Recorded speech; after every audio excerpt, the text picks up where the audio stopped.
Assalamualaikum warahmatullahi wabarakatuh. Selamat pagi anak-anak, bagaimana kabarnya? Semoga dalam keadaan sehat ya. Pada pertemuan kali ini kita akan membahas materi tentang sholat kewajibanku. Namun, sebelum pelajaran kita mulai, alangkah baiknya jika kita berdoa bersama terlebih dahulu. Yuk berdoa bersama. A'udzubillahi minasyaitonirrajim. Bismillahirrahmanirrahim. Rabbi zidni ilma warzuqni fahma. Amin. Semoga dengan bacaan doa yang sudah kita baca bersama dapat memberikan keberkahan bagi ilmu kita semua. Amin. Salat merupakan rukun Islam yang kedua setelah syahadat. Salat terdiri dari gerakan dan bacaan salat.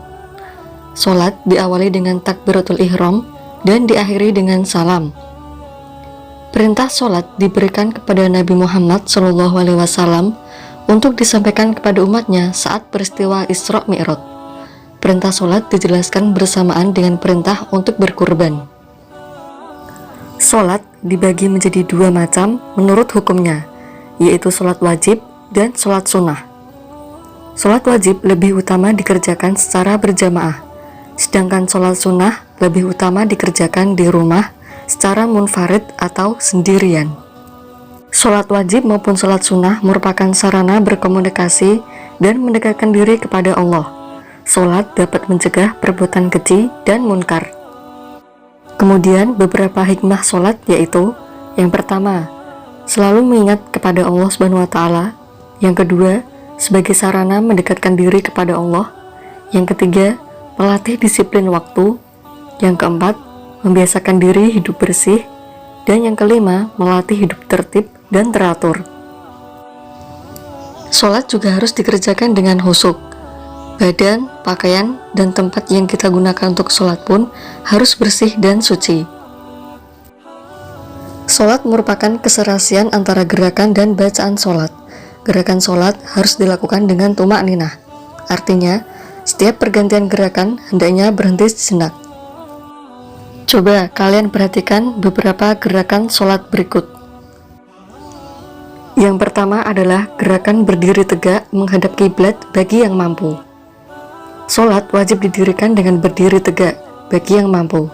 Akan tetapi, Allah memberikan keringanan bagi orang yang sakit. Ketika dia tidak bisa untuk berdiri, maka diperbolehkan untuk sholat dengan duduk, berbaring atau terlentang. Saat berdiri tegak, pandangan mata tertuju pada tempat sujud, dan kedua tangan lurus di samping kanan dan kiri badan. Yang kedua adalah gerakan takbiratul ihram, yaitu gerakan mengangkat kedua tangan sejajar dengan bahu atau telinga. Kedua telapak tangan terbuka menghadap kiblat. Saat takbiratul ihram diiringi membaca niat dalam hati. Yang ketiga adalah berdiri bersedekap. Saat berdiri bersedekap, tangan kanan diletakkan di atas tangan kiri, kedua tangan di atas dada atau pusar. Saat berdiri bersedekap, membaca doa iftitah, surat Al-Fatihah, dan dilanjutkan dengan satu surah pendek. Yang keempat adalah ruku'. Ruku' adalah gerakan membungkukkan badan, punggung sejajar atau lurus dengan kepala. Dua telapak tangan memegang lutut. Pandangan mata diarahkan ke tempat sujud. Dan saat ruku' membaca bacaan ruku'. Yang kelima adalah gerakan iktidal. Iktidal adalah gerakan bangun dari ruku'.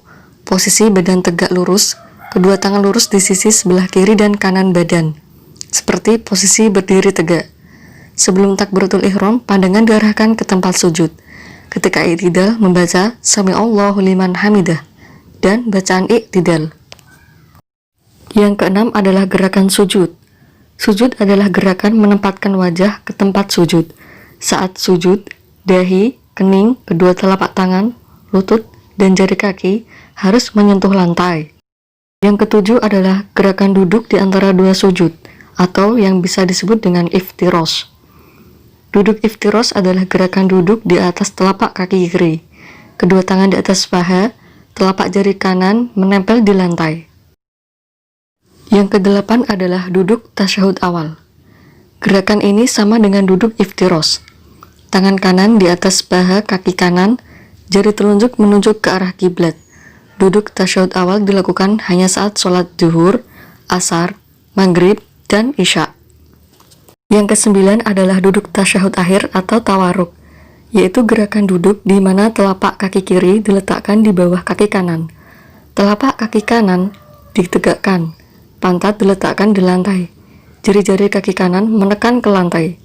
Semua jari kaki kanan menghadap kiblat. Dan yang terakhir adalah gerakan salam.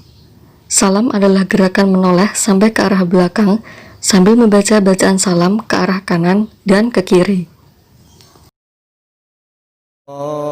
Mungkin itu yang bisa Bu Novi sampaikan. Sebelum kita akhiri, marilah kita mengucapkan hamdalah. Alhamdulillahirabbil alamin. Semoga dapat bermanfaat bagi kita semua. Assalamualaikum warahmatullahi wabarakatuh.